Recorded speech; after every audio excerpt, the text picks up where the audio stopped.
सरस्वती नमस्तुभ्यं वरदे कामरूपिणि विद्यारम्भं करिष्यामि सिद्धिर्भवतु मे सदा।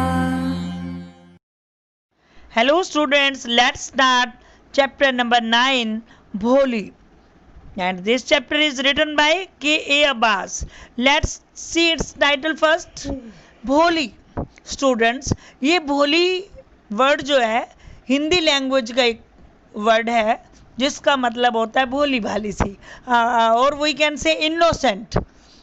तो हम देखेंगे कि ये कहानी एक इनोसेंट लड़की की है, बड़ी भोली भाली लड़की की है जिसका नाम है Sulekha. Introduction. From her very childhood, Bholi was neglected at home. Why did her teacher take special interest in her?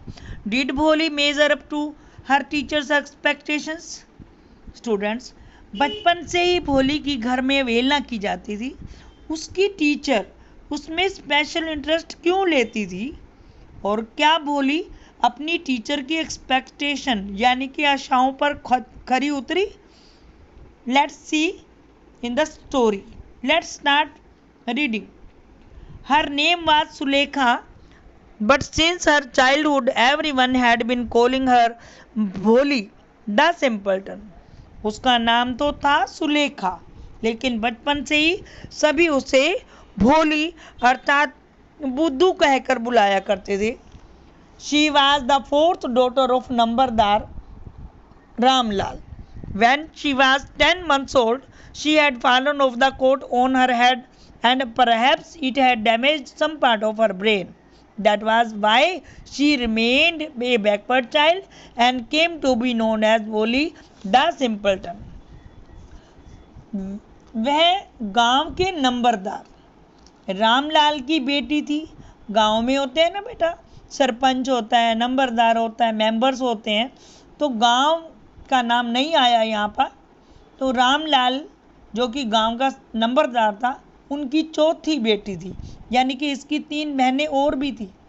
जब वह 10 महीने की थी तो 4 पाई से सिर के बल नीचे गिर गई थी और शायद उससे गिरने से उसके ब्रेन का कोई भाग डैमेज हो गया था। यही कारण था कि वह बैकवर्ड चाइल्ड रही, अर्थात पिछड़ी हुई, ज़्यादा इंटेलिजेंट नहीं रही और उसका नाम भोली पड़ गया, जिसका अर्थ है सीधी सादी। At birth the child was very fair and pretty, but when she was 2 years old she had an attack of smallpox. Only the eyes were saved, but the entire body was permanently disfigured by deep black pock marks. जन्म के समय तो बच्ची सुंदर थी, लेकिन जब वह 2 years की थी तब उसे स्मॉल पॉक्स यानी कि चेचक की बीमारी हो गई थी। केवल इस बीमारी में वो दाने निकल आते हैं, जो उसकी आंखें ही बच पाई। एंटायर बॉडी पर सारे चेचक के दाग ही दाग हो गए थे और उसका पूरा एंटायर बॉडी जो है कुरूप हो गया था। Little Sulekha could not speak till she was 5 and when at last she learned to speak, she stammered. The other children often made fun of her and mimicked her. As a result, she talked very little. जब वो 5 वर्ष की as की थी तो छोटी सी सुलेखा ने बोलना ही नहीं सीखा था, लेकिन और जब फिर इसने बोलना सीखा और वो हकला कर बोलती थी। अन्य बच्चे प्राय उसका मजाक उड़ाते रहते थे और उसकी नकल भी उतारते थे, इसलिए वो उनसे हिचकिचाती और इसलिए बहुत कम बोलती थी। Ramlal and 7 children, 3 sons and 4 daughters, and the youngest of them was Bholi. It was a prosperous farmer's household and there was plenty to eat and drink. Ramlal के 7 बच्चे थे, 3 बेटे और 4 बेटियां, और उनमें से सबसे छोटी थी ये भोली। परिवार तो काफी समृद्ध था ना, खाने पीने की तो कोई कमी थी नहीं। All the children except Bholi were healthy and strong. The sons had been sent to the city to study in schools and later in colleges. Of the daughters, Radha, the eldest, had already been married. भोली के अलावा सभी बच्चे जो और थे बहन भाई इसके सभी स्वस्थ और हेल्दी और स्ट्रॉन्ग थे। बेटे बाहर पढ़ने के लिए गए हुए थे और बाद में कॉलेज में भी गए।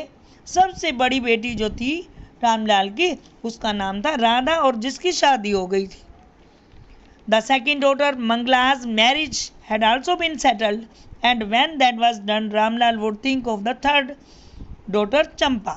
They were good looking, healthy girls, and it was not difficult to find bridegrooms for them.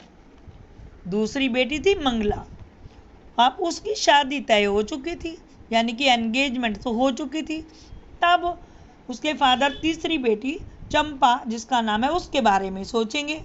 उसकी सारी बच्चियां बहुत सुंदर थी, इसीलिए उनके लिए दूल्हा ढूंढना कोई मुश्किल काम नहीं था, यानी कि इतनी सुंदर थी कि जो भी इनको देखे वो इनको पसंद कर सकता था।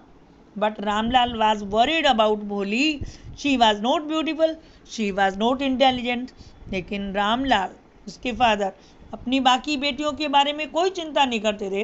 रामलाल को भोली के बारे में सबसे ज़्यादा चिंता थी, क्योंकि भोली ना तो सुंदर थी और ना ही बुद्धिमान, वो तो भोली भाली ही थी।